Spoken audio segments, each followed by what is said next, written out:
আসসালামু আলাইকুম ভিউয়ার্স, কেমন আছেন? আশা করি ভালো আছেন। আজকে একটি ছাদ ভিডিওর ব্লগ নিয়ে হাজির হলাম। যারা ছাদে গাছ লাগাতে পছন্দ করেন, ছাদ প্রেমীরা, তাদের জন্য আজকে খুবই গুরুত্বপূর্ণ একটি টিপস শেয়ার করব।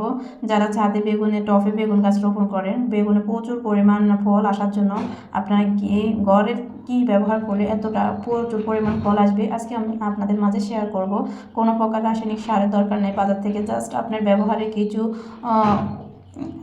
কিছু উপাদানগুলো আপনি যদি গাছের গোড়ায় প্রয়োগ করেন তাহলে প্রচুর পরিমাণ ফল আসবে। দেখতে পাচ্ছেন আমি কিন্তু ছাদে অনেকগুলো বেগুন গাছ লাগিয়েছি এবং অন্যান্য গাছও লাগিয়েছি। আজকে শুধুমাত্র বেগুনের ফল বাড়ানোর জন্য কি দেওয়া হবে, যারা বাড়ির আঙ্গিনা বেগুন গাছ রোপণ করেন তারাও এই প্রয়োগটা ব্যবহার করতে পারবেন। দেখতে পাচ্ছেন আমার গাছে প্রচুর পরিমাণ, এই একটা গাছে প্রচুর পরিমাণ কিন্তু বেগুন ঝুলে আছে।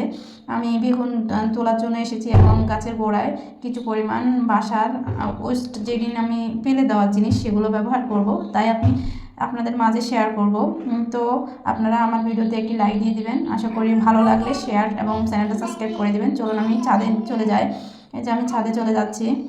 আমি কিন্তু অনেক দিন পরে ভিডিও দিচ্ছি, যেহেতু এখন রমজান মাসে ভিডিও করতে পারি না, তাই আমি ছাদ থেকে বেগুন তোলার জন্য চলে আসলাম এবং ছাদের গাছের যে পরিমাণ আমি পরিচর্যা করি সেগুলো ব্যবহার করে। দেখতে পাচ্ছ আমার হাতে এখানে আছে পুরাতন পুরাতন ভাতের মাড়গুলো আপনারা ফেলে দেন, কিন্তু পুরাতন ভাতের মাড়গুলো না ফেলে দিয়ে সেগুলো আপনারা রেখে দেবেন এবং আপনাদের তরকারির যে চারাগুলো আছে এবং ফলের, যেহেতু এখন রমজান মাস প্রতিদিন ফল কাটতে ফলের চারাগুলো রেখে দিয়ে আপনারা এই যে নতুন কিন্তু মাড় দিবেন না, পুরাতন মাড়গুলো চারার সাথে মিক্স করে আপনারা সরাসরি গাছের গোড়াও দিতে পারেন। যেহেতু আমি সরাসরি গাছের গোড়ায় দিই না, আমি এখানে একটা সব গাছের গোড়ায় পাইপ দিয়ে রেখেছি মাটির নিচ পর্যন্ত। যেহেতু পাইপের মধ্যে আমি সবজির চারা, ফলের চারা এবং আমি যে মাড়গুলো আছে সেগুলো ভর্তি করে রেখে দিই, যাতে আস্তে আস্তে প্রতিটি গাছের গোড়া শোষণ করে নিতে পারে। এই যে আরেকটা পাইপ, আমি যেহেতু আমাদের বাড়ি করা হয়েছে এই পাইপগুলো ছিল অতিরিক্ত, আমি পাইপগুলো না ফেলে আমি গাছের গোড়ায় একদম ভিতরের দিকে ঢুকিয়ে রেখে দিচ্ছি। দেখতে পাচ্ছ এই সবজির চারাগুলো পচে সার হয় এবং যে মাড়গুলো আছে সেগুলো আস্তে আস্তে গাছের গোড়ায় আমি দিয়ে দেই। আর কিছুই দেই না, প্রতিদিন একটু পানি দেই আর একদিন পর পর পুরাতন মাড় দেই আর সবজি অথবা ফলের চারাগুলো আমি দিই। দেখতে পাচ্ছি, আমি তোমাদের দেখিয়ে দিচ্ছি আমার গাছে প্রচুর পরিমাণ কিন্তু বেগুন আসছে। জাস্ট আপনাদের আমি সবগুলো গাছের বেগুন দেখিয়ে দেব। বেগুন কিন্তু সবারই পছন্দ, যেহেতু এখন রমজান মাস, রমজানে বেগুনি যদি আমাদের ইফতারে না থাকে তাহলে কিন্তু অসম্পূর্ণ থেকে যায়। তা আমি প্রতিদিন একটা বেগুন তুলে বেগুনি তৈরি করি।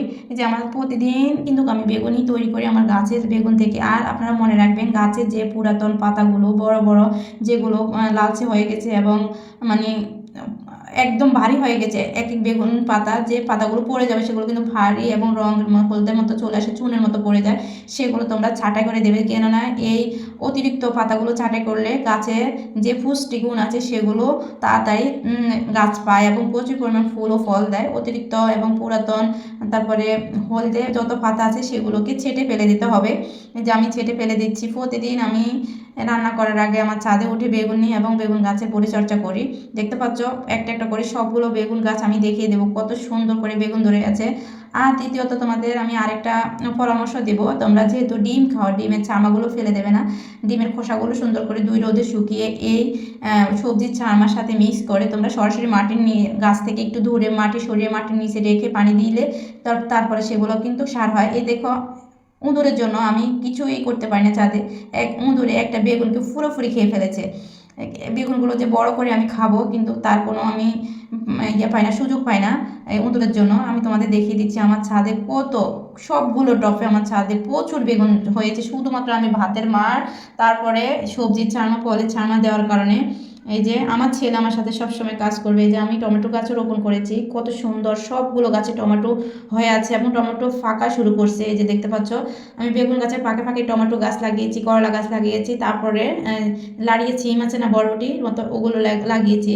জাস্ট আপনারা ছাদকে খালি রাখবেন না, আপনাদের যে অবসর সময়টা আছে কাজের ফাঁকে একটু পানি আর একটু পরিচর্যা করলে আপনারা প্রচুর পরিমাণ তাজা তাজা সবজি খেতে পারবেন। ফল না হলেও সবজিটা খেতে পারবেন, কেননা আমাদের লাগানো সবজি আমরা নিজ হাতে তুলে রান্না করে খেলে একটা তৃপ্তি পাওয়া যায়, একটা আনন্দ পাওয়া যায়। দেখতে পাচ্ছ আমার সবগুলো টমেটো গাছে প্রচুর ফলন আসছে টমেটোর। তাই আপনারা অন্তত সবজি কিনা থেকে আপনারা রেহাই পাবেন, যেহেতু বাজারের সবজিগুলো 1 সপ্তাহ পর্যন্ত সংরক্ষণ করে বিক্রি করা হয়, তাজা তাজা কিন্তু আপনি পাবেন না। যে আপনারা ছাদে যদি তাজা তাজা সবজি গাছ রোপণ করে তাজা সবজি খেতে পারেন তাহলে আপনাদের অনেকটাই ভালো লাগবে। তো দেখুন আমি এই বেগুনগুলো তুলে আনছি, কারণ উঁদুরে বেগুনগুলো খেয়ে ফেলছে, তাই এগুলো ফ্রিজে রেখে আমি বেগুনি করে খাবো। তো আজকের মতো বিদায় নিচ্ছি, আবার দেখা হবে, কথা হবে ইনশাল্লাহ। আল্লাহ হাফেজ।